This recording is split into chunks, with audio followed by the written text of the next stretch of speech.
tal? ¿Cómo estás, Bien, Esteban? un gusto hablar contigo. Bueno, obviamente ha seguido este caso, me imagino además sos del mismo lugar. ¿Esto tiene que ver porque se liberaron presos en forma atolondrada, atropellada, sin justa causa? Mira, en verdad no es la razón, porque esto es en el marco, como vos bien decías, del contexto de inseguridad que nuestro país está atravesando hace ya varios años.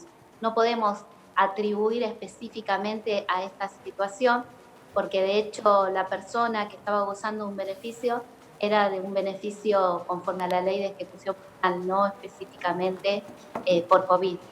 Eh, pero bueno, acá el problema sustancial que tenemos es la inseguridad reinante que lleva a las personas a tomar una y otra medida en pos de resguardarse, inclusive portar un arma y después los hechos que se desencadenan, y un Estado que no está siendo eficiente a efectos de prevenir el delito. Sí. Ahora, doctora, yo no le voy a pedir de definiciones vinculadas con este expediente, que además no está en su órbita, y quizás una opinión suya lo pueda complicar a futuro. Pero, digo, porque capaz que le toca atender a alguno de las personas que están detenidas hoy. Ahora bien, ¿usted entiende una actitud de una persona de estas características? ¿Sí? Camina 50 metros, mata a uno. ¿Lo entiende o no en virtud de la situación que está viviendo de inseguridad del país? ¿O no? Eh, Mira, claramente, todo lo que podamos decir, estamos hablando sobre supuestos y de hecho no lo podemos hacer porque sabe que el que lleva la causa qué circunstancias pasaron. Lo cierto es que uno no puede quedarse con una foto, tiene que ver toda la película. Este señor evidentemente no fue a la esquina en busca de dispararle a alguien, sino esto tuvo un inicio con un hecho ilícito en el que él fue víctima. Eso no se puede escindir del resultado, ¿sí? Hay que considerar todo. Pero nuevamente, eh, aquí lo que tenemos que poner y que este caso saque a la luz es la situación de inseguridad por la que estamos atravesando específicamente en el conurbano bonaerense.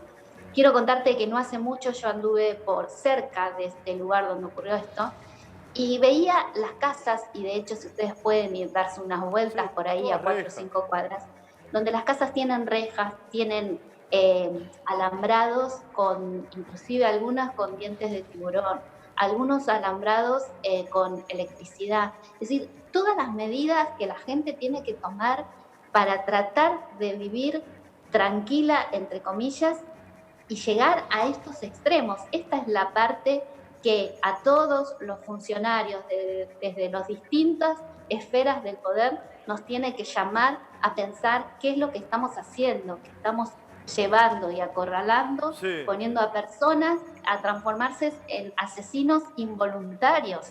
O sea, por usted el jubilado es un asesino involuntario, doctora. No, digo, a ver, no lo quisiera calificar así, me parece claramente que esto comenzó siendo una defensa, habrá que ver si se excedió, habrá que ver qué circunstancias, solo él sabe todo lo que le ha tocado vivir, este, pero quiero que esto exceda el caso, ¿sí? Porque nosotros estamos hablando de este señor, porque aquí ocurrió algo no tan habitual, y que él no es la víctima, ¿sí? O sea, que no terminó muerto el jubilado, porque hubo otro caso donde sí murió el jubilado y hoy ya nadie habla de él, porque esto ocurre y ocurre muy a menudo. Entonces, ¿cómo es que nosotros hemos Sí, llegado a un país donde se naturaliza el homicidio, sí, donde tenemos es cierto, miles tal cual. o más de 1000 muertos por año y no hacemos nada? O sea, creo que si hay algo que desató esta pandemia es el que podamos pensar en salvar vidas, ¿sí? Ahora, Entonces, este concepto de salvar vidas tiene que exceder el marco de la pandemia, porque la pandemia va a pasar un día, pero los homicidios siguen quedando, los ahora, ilícitos siguen quedando. Es cierto, Entonces, doctora. trabajemos en eso. doctora, ¿cómo ve la investigación? Mira, yo no puedo decirte nada de la investigación porque la verdad que lo poco que puedo saber es lo que llega a través de los medios. Entiendo que si bien todos somos más ansiosos, quisiéramos una justicia que trabaje más rápido, lo cierto es que hay tiempos que hay que cumplir, o sea, los procedimientos, las pericias. Supongo que el fiscal tendrá elementos que avalen esta calificación, que en principio es muy provisorio porque Sí, o sí. sea, las medidas de pruebas se están tomando recién. Entonces, tal vez empezó a investigar el delito de máxima y después, recabando información, verá, o sea, acá lo determinante va a ser en el momento que pida la prisión preventiva, si lo pide, cómo califica. En Claro, principio, es todo muy incipiente, sí. queremos todos saber un poco más, pero acá hay tiempos lógicos que son los que demoran todas las pericias y recabar toda la prueba.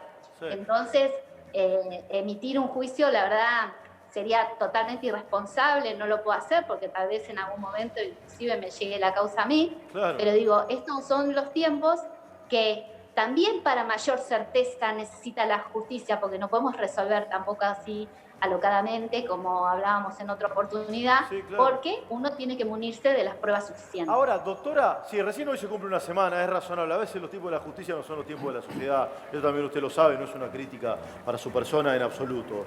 Doctora, ahora yo le pregunto, ¿ha seguido los pedidos para liberar presos en todos estos días? Porque la pandemia del COVID-19 sigue. ¿Siguen los pedidos? ¿Cuántos son? ¿Son muchos? ¿Han bajado? ¿Cómo está eso? Mirá, efectivamente la cantidad de pedidos han disminuido.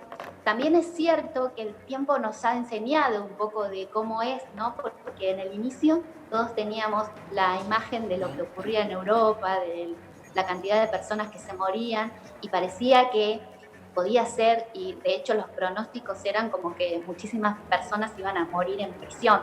Y de hecho hoy en la actualidad, mira, puedo decirte que habrá 10 personas contagiadas, ¿sí? Con lo cual no son números significativos. Entonces también el transcurso del tiempo hizo que dimensionemos realmente la problemática. Claro, hoy es más restrictivo para liberar entonces, ¿no, doctora?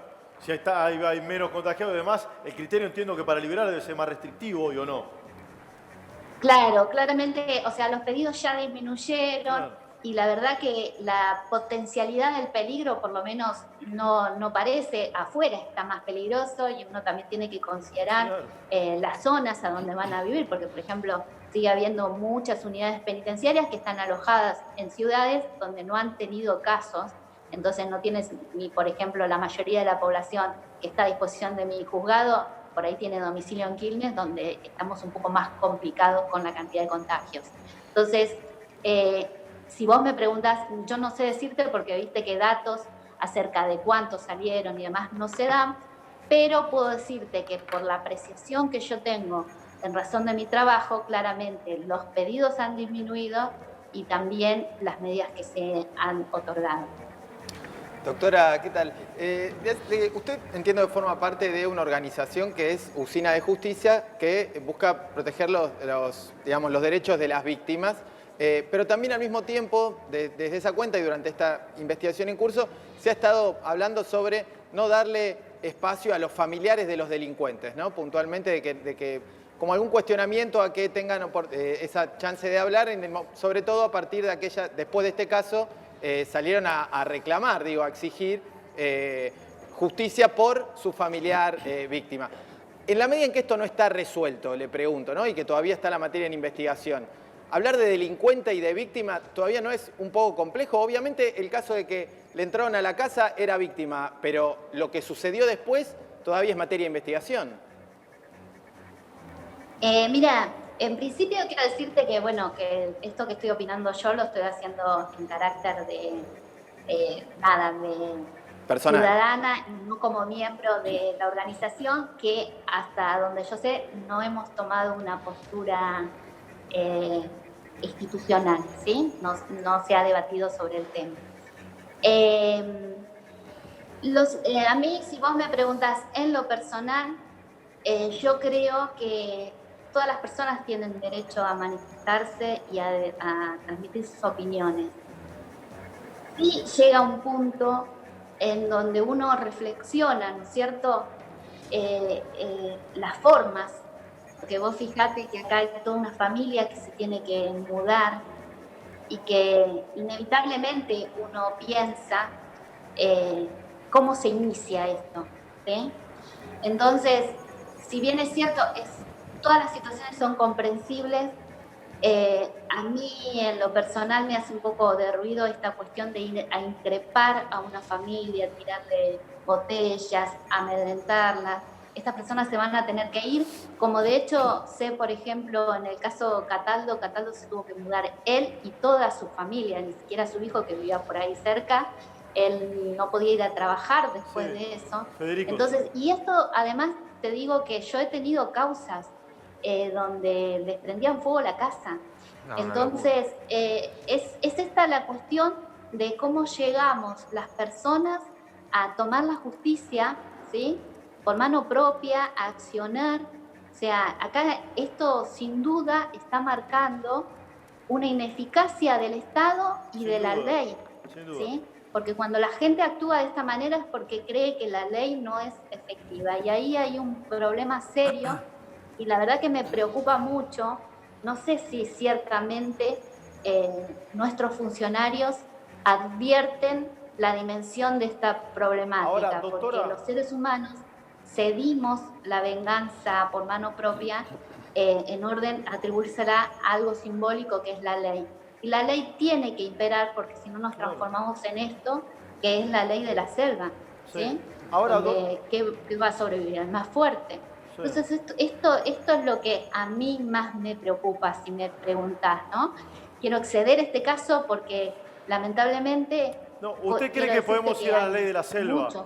Doctora, es muy fuerte eso que dijo. Usted nos dice que hay riesgo de ir a la ley de la selva, retroceder en realidad a la ley de la selva, si avalamos muchas de estas conductas. Claro, claro, es un estado donde no hay ley y donde impera la fuerza. Claro. Y esto te digo que en los barrios más vulnerables se ve mayormente, que a veces yo he estado en juicios, donde ves cómo las personas resuelven sus problemáticas y ni siquiera piensan porque, digo, así como uno tiene naturalizado, bueno, hay un hecho, va, hace la denuncia a la comisaría, hay lugares donde esto ni siquiera es una posibilidad. Y entonces, a veces es un absurdo plantear esta cuestión del delincuente tipo Robin Hood que sale como rebelión al sistema, a robarle a aquel que tiene mayores bienes y demás, porque es en los sectores más vulnerables donde la policía ni siquiera ingresa, realmente las personas están sometidas al más fuerte. Claro. Y la verdad que eso es lamentable. Estamos en el año 2020. Sí, doctor, acá el doctor Alarcón le quiere hacer una pregunta. Doctor, por favor. Sí. Doctora, más allá de la pandemia, veo que cuando la justicia libera a alguien con penas por cumplir todavía, después no tiene un control seguro sobre estas personas. Le ponen tobillera, etcétera, etcétera, pero no hay un control. ¿Usted cree que eso algún día se va a solucionar? Ay, mira, llevo muchos años y la verdad que es una respuesta que no te puedo dar. Por su cara yo dice que creo no, doctora. Su cara dice que no. ¿Sí? Los gestos a veces Yo hablan creo más que en las palabras. principio- Sí. Yo creo, ¿sabes qué? Que en principio para encontrar una solución uno tiene que advertir que tiene un problema. Si uno no se da cuenta que tiene un problema, va a ser difícil que busque soluciones, porque total, ¿para qué las va a buscar si no las tiene? Entonces, nosotros primero tenemos que asumir que tenemos un problema de inseguridad, que tenemos un problema con el control de las medidas, porque acá tenemos toda una corriente que es abolicionista de la cárcel, pero tenemos que saber que el sistema carcelario es el que impera en el mundo, no han encontrado otro medio. Y los países que han logrado atenuar el sistema lo hicieron porque tienen un alto nivel de internalización de la ley que hace que las personas no cometan delitos y que sean respetuosas de la ley. Nosotros estamos muy lejos de esa situación. Entonces, a veces hay juristas que se llenan la boca hablando del derecho alemán, pero que tienen que entender que entre la población de Alemania y nosotros, entre la cultura que tienen los alemanes y la nuestra, hay una distancia enorme, con lo cual no podemos importar esas normativas cuando culturalmente nosotros no estamos preparados para ello. Entonces, nosotros tenemos que ser más concretos. ¿sí? Cuando un chico es chiquito y uno le enseña, no le enseña a reflexionar porque todavía no puede, no tiene capacidad para elaborar ideas. Doctora, me disculpa que le haga un punto y seguido quiero compartir una información con usted que es muy importante y está vinculado con lo que está hablando usted. Espéreme